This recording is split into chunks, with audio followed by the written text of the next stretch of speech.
बाटी विपत्ति सबहि मोहि भाई, तुम्हें अवधि बड़ी बड़ी कठिनाई। नमस्कार प्रिय दर्शकों, स्वागत है आपका शास्त्रीय ज्योतिष के इस चैनल पर जिसका की नाम है ज्योतिष रहस्य। प्रिय दर्शकों, रामचरितमानस के अयोध्या कांड की इस चौपाई में राम जी भरत जी से कहते हैं कि हे भाई, तुमने मेरी सारी विपत्तियां बांट ली। और भाई जो होते हैं वो भाई की संपत्ति बटाने आते हैं। भरत जी ऐसे भाई हैं कि अपने भाई की विपत्ति बटाने चले जाते हैं। प्रिय दर्शकों, प्रायः भाई बहनों में बहुत प्रेम होता है। भाई बहन कुदरत के दिए हुए ऐसे मित्र हैं जिन पे आप सदा भरोसा कर सकते हैं। लेकिन दुर्भाग्यवश कई बार ग्रहों की ऐसी चाल होती है कि भाई बंधुओं में भी फूट पड़ जाता है। क्या कोई ऐसा ग्रह भी है जो भाई बंधुओं में फूट पड़ने का कारण होता है? क्या कोई ऐसा ग्रह भी है जो भाई बंधुओं के प्रेम को विषाक्त कर देता है और उन लोगों में झगड़े का बीज डाल देता है?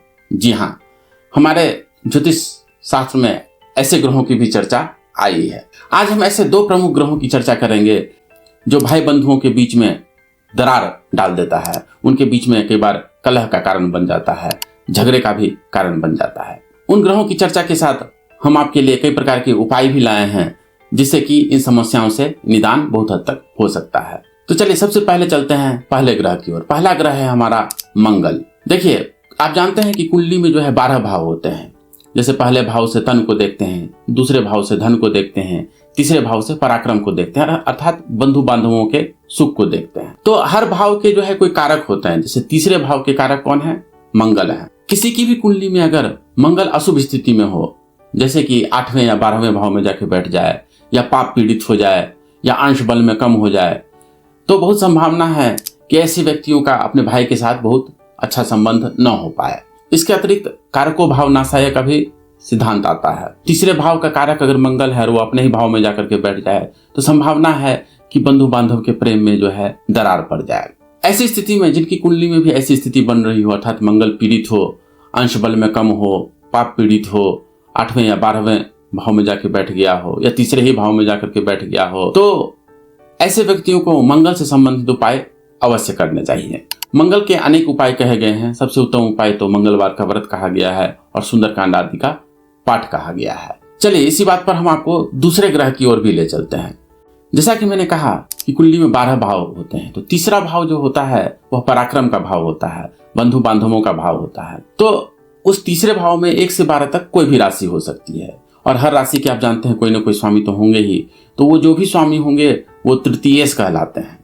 तो आप अपनी कुंडली को देखिए, हर लग्न की कुंडली में जो है तीसरे भाव में कोई अलग राशि होगी। जैसे मेष लग्न की कुंडली में तीसरे भाव में 3 नंबर की राशि होगी, अर्थात मिथुन राशि, जिसको कि स्वामी होते हैं बुध। उसी तरह से अगर किसी की वृषभ राशि की कुंडली है तो उसके तीसरे भाव में 4 नंबर की राशि होगी, यानी कि कर्क राशि, उसके स्वामी होंगे चंद्रमा। तो इस तरह से आप अपने तीसरे भाव के स्वामी को पहले पहचान ले और फिर देखें कि ये तीसरे भाव का जो स्वामी है वो कहाँ बैठा हुआ है। क्या किसी अशुभ स्थिति में बैठा हुआ है? कहीं 8वें या 12वें भाव में तो नहीं बैठा हुआ है? कहीं पाप पीड़ित तो नहीं है? अगर है तो फिर ऐसी स्थिति में उस ग्रह का उपाय भी आपको करना अवश्य चाहिए। हमने विगत कुछ वीडियो में आपको हर ग्रह से संबंधित अनेक प्रकार के उपाय बताए हैं।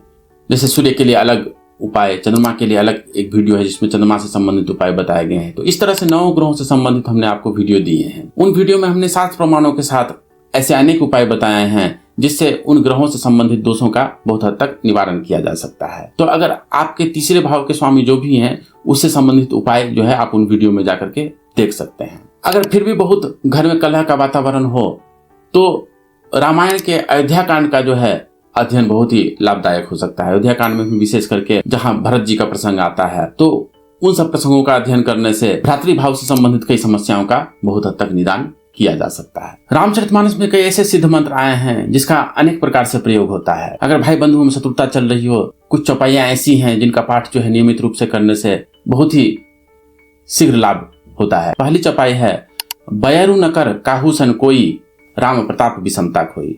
इसका पाठ जो है बहुत लाभदायक कहा गया है और कई सारे ज्योतिषियों ने भी इस पर जो है बहुत प्रकाश डाला है। इसके अतिरिक्त एक और चौपाई बालकांड में आती है, जाके सुमिरन तेरु पुनासा, नाम शत्रुघ्न वेद प्रकाशा। इस चौपाई का पाठ भी जो है शत्रुता के नाश में बहुत ही लाभदायक कहा गया है। तो प्रिय दर्शकों, आज हमने आपको ऐसे ग्रहों के बारे में बताया जो भाई बंधुओं में शत्रुता का कारण बन सकते हैं, कलह का कारण बन सकते हैं, और इनसे संबंधित कई सारे उपाय भी हमने आपको बताए।